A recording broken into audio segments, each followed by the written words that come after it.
Welcome to future bright coaching. मैं कौशल किशोर द्विवेदी। आज देखते हैं past continuous tense.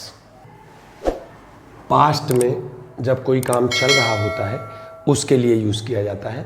Easy tense है और आपको मात्र 10 या 12 मिनट में आप देखेंगे ये टेंस आपकी समझ में अच्छी तरीके से आ जाएगा।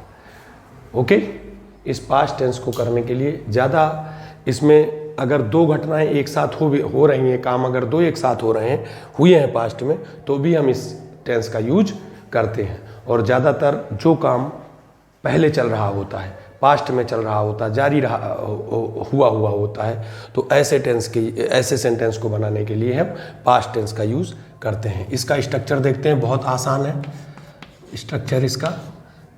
सब्जेक्ट लिखेंगे सबसे पहले, या तो वॉज लगाएंगे या वर का यूज़ करेंगे, वर्क की फर्स्ट फॉर्म, और उसमें हम आईएनजी जोड़ेंगे प्लस ऑब्जेक्ट और प्लस अदर वर्ड। इस तरीके से स्ट्रक्चर अपना बन जाएगा ये पास्ट। अब देखते हैं वॉज, जैसा कि पहले टेंसेस में हम आपको बता चुके हैं कि वॉज जो है वो सिंगुलर नंबर सब्जेक्ट के साथ यूज़ किया जाता है, और वर का यूज़ हम प्लूरल नंबर सब्जेक्ट में करते हैं। Singular number subject, again I repeat it, he, she, it, कोई नाउन है, कोई भी नाउन, और plural I, you, we, they. तो इसमें आपको ध्यान रखना है आई के साथ वॉज का यूज़ किया जाता है, और जो इस तरीके के सेंटेंस सीधे सीधे बनाएंगे वो अफर्मेटिव सेंटेंस कहलाते हैं। आप समझ जाइए, ये स्वीकारात्मक वाक्य होते हैं, सकारात्मक वाक्य होते हैं। बस जैसा कि प्रेजेंट कंटिन्यूअस टेंस में देखा था आपने, सब कुछ सेम था, सिर्फ यहाँ वाज वर की जगह इज आर एम था, तो यहाँ इज आर एम चेंज हो जाएगा और यहाँ उसकी जगह वाज वर आ जाएगा। आज भी हम आपको बता रहे हैं कंटिन्यूअस का मतलब उसमें आईएनजी ज़रूर लगेगा, आपको आईएनजी ज़रूर से ज़रूर लगाना है। और हम आज आपको सारे बताएंगे, अफर्मेटिव सेंटेंस भी बना के बताएंगे, नेगेटिव भी बना के बताएंगे, और इंट्रोगेटिव सेंटेंस भी बना के बताएंगे। क्योंकि कुछ स्टूडेंट्स हमसे व्हाट्सएप पे ये कह रहे हैं कि सर तीनों अलग अलग बताइए, तो हम तीनों अलग अलग आज कोशिश करेंगे कि 10 या 12 मिनट में आपको हर तरीके के सेंटेंस बता के आपको इसमें दिखाएं। तो सब्जेक्ट अगर आपने कहा कि he was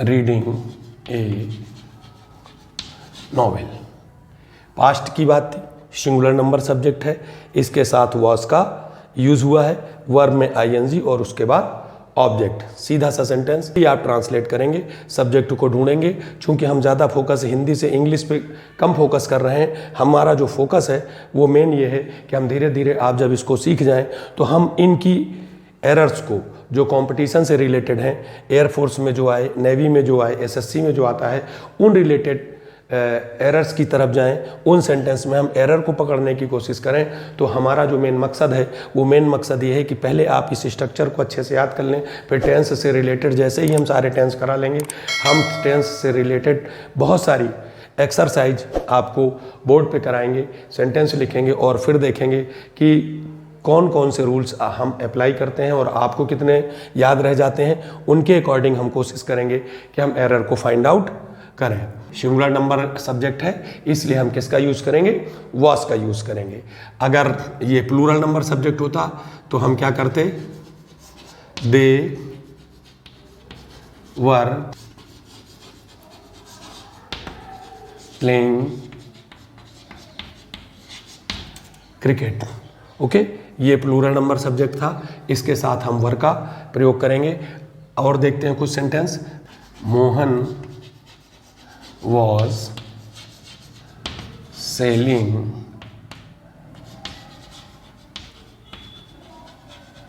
bananas। Mohan singular number था इसलिए was है ना। अगर प्लूरल है, students were making noise. Singular number में आपको was लगाना है, प्लूरल नंबर में आपको वर लगाना है। कंटिन्यूअस का नाम आते ही एक बात याद रखिए कि कंटिन्यूअस में आईएनजी ज़रूर लगेगा। कंटिन्यूअस टेंस में आईएनजी ज़रूर लगता है जब हम कंटिन्यूअस के सेंटेंस को बना रहे होते हैं। आई, जैसा हमने पहले कहा था, आई के साथ हम वॉज का प्रयोग करते हैं। I was teaching them. ठीक, आपने कहा ये तो आई के साथ हम किसका यूज़ करेंगे? वॉज का। ये सारे सेंटेंस जो हैं, इन सारे सेंटेंस को हम अफर्मेटिव सेंटेंस कहते हैं। इन सारे सेंटेंस को हम अफर्मेटिव सेंटेंस कहते हैं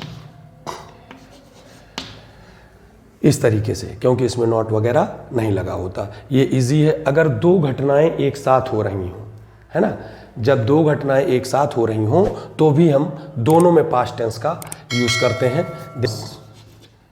sleeping while I was teaching. अगर ये दो घटनाएं एक साथ हो रही हैं तो आप उसमें भी पास्ट कंटिन्यूअस टेंस का हम यूज करते हैं दो घटनाओं को एक साथ बताने के लिए। निगेटिव सेंटेंस में देखते हैं। अगर निगेटिव सेंटेंस है तो उसमें सब्जेक्ट के बाद अपने को क्या लगाना है? निगेटिव सेंटेंस में सब्जेक्ट के बाद अपने को नॉट का प्रयोग करना है। जैसे he was not buying vegetables, they were not playing football, I was not going market। इस तरीके के सेंटेंस सिर्फ आपको मेन वर्ब और हेल्पिंग वर्ब के बीच में किसका यूज करना है? नॉट का यूज करना है। और ये नॉट का जैसे ही आप यूज करेंगे ये आपके नेगेटिव सेंटेंस बन जाएंगे। बहुत ज़्यादा इसमें कोई डिफ़िकल्ट एरर नहीं आती है। सिंपल प्रेजेंट से और सिंपल पास्ट से और उसके बाद फिर परफेक्ट कंटिन्यूअस टेंस की जो ज़्यादा प्रॉब्लम्स हैं, जो एरर्स हैं, उसी में से आती हैं। चूँकि ये बहुत इजी है इसलिए इससे ज़्यादा एरर नहीं आती है। बस एक कभी ये आ सकता है, तो आप इस पर ध्यान रखिए कि जब दो काम एक साथ हो रहे हुए हों पहले, तो हम पहले पास्ट में होते हैं तो हम उसमें दोनों में पास्ट कंटिन्यूअस टेंस का यूज़ करते हैं। और दूसरी बात, अफर्मेटिव और नेगेटिव सेंटेंसेस के इस तरीके से बनाए जाते हैं। अब देखते हैं हम इंट्रोगेटिव सेंटेंस। तो इंट्रोगेटिव सेंटेंस में जैसा कि पहले हम आपको बता चुके हैं, हेल्पिंग वर्ब को सब्जेक्ट से पहले रख देते हैं। हेल्पिंग वर्ब को सब्जेक्ट से पहले रख देते हैं। Was he playing football? और आज हम ये देखते हैं कि हम WH वर्ड का यूज करेंगे और ये देखेंगे कि अगर कोई भी WH वर्ड आया है तो उसको हम सब्जेक्ट से पहले यूज करेंगे। अगर सपोज दैट इसी को हम ये लिख कर देखते हैं कि वेयर ही प्लेइंग क्रिकेट, प्रश्नवाचक शब्द आएगा, उसके बाद हेल्पिंग वर्ब आएगी, हेल्पिंग वर्ब के बाद फिर सब्जेक्ट और उसके बाद मेन वर्ब, उसके बाद ऑब्जेक्ट और दूसरी चीज़ें। ये हम अन्य टेंसेज में इस चीज़ को हम थोड़ा सा बता रहे थे और समझ में ये आ रहा था कि हम ये समझ रहे थे कि आपको ये चीज़ समझ में आ गई होगी, लेकिन कुछ स्टूडेंट्स ने हमें बताया कि सर पूरा इसको बताइए, अभी 10 समझ में कुछ हो सकता है हमारे साथ कुछ ऐसे स्टूडेंट हों जो शुरुआत में इसको सीख रहे हों, तो इसलिए उन्होंने पूछा तो हमने कहा आज से पूरा बताया करेंगे। अब वर दे हेल्पिंग देम, इस तरीके का। और आपने देखा, अगर आप चाहें तो इसके पहले WH वर्ड का यूज कर सकते हैं कोई किसी भी सेंटेंस में। What was he painting, question mark compulsory है इसमें। तो इसमें पास्ट कंटिन्यूअस टेंस में या पास्ट इम्परफेक्ट भी इसको कहते हैं।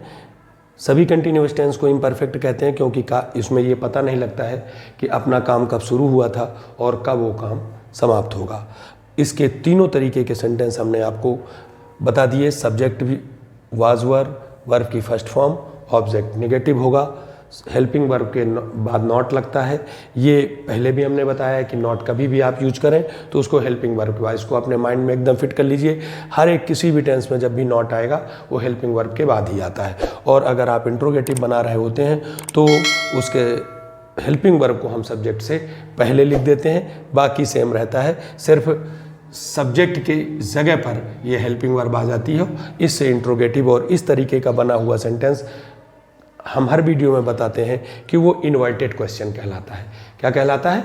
इन्वर्टेड क्वेश्चन कहलाता है। इसके अलावा WH वर्ड का यूज़ करते हैं, जिसमें कोई भी हिंदी में प्रश्नवाचक शब्द वाक्य के बीच में आ जाता है तो सबसे पहले हम उसकी अंग्रेजी बनाते हैं, फिर हेल्पिंग वर्ब लिखते हैं और उसके बाद फिर सेम स्ट्रक्चर से इसको ट्रांसलेट कर लेते हैं। बस आपको थोड़ी देर 10 या 12 मिनट आप देखेंगे वीडियो को, कुछ सेंटेंस आप अपने अनुसार बनाने की कोशिश करेंगे तो ये स्ट्रक्चर आपके माइंड में सेट हो जाएगा। फिर आप चाहे जितने ऊपर स्ट्रक्चर को लिखकर जितने चाहें उतने आराम के साथ सेंटेंस बना सकते हैं। अब इसमें अगर हम प्रॉब्लम की बात करें, किस तरह की प्रॉब्लम आ सकती है, तो कभी कभी ये हो सकता है कि WH वर्ड से सेंटेंस शुरू किया गया हो लेकिन हेल्पिंग वर्ब को बाद में रखा गया हो, या हेल्पिंग वर्ब को पहले WH वर्ड को इधर उधर कर दिया गया हो, या हो सकता है कि ING, या पढ़ने में ऐसा लग रहा हो कि वो इस टेंस का वाक्य है लेकिन उसमें कुछ ING वगैरह ना जोड़ा गया हो। तो इस तरीके की जो एरर्स आएंगी, मैं पहले ही बता चुका हूँ कि एरर्स के मामले में जब हम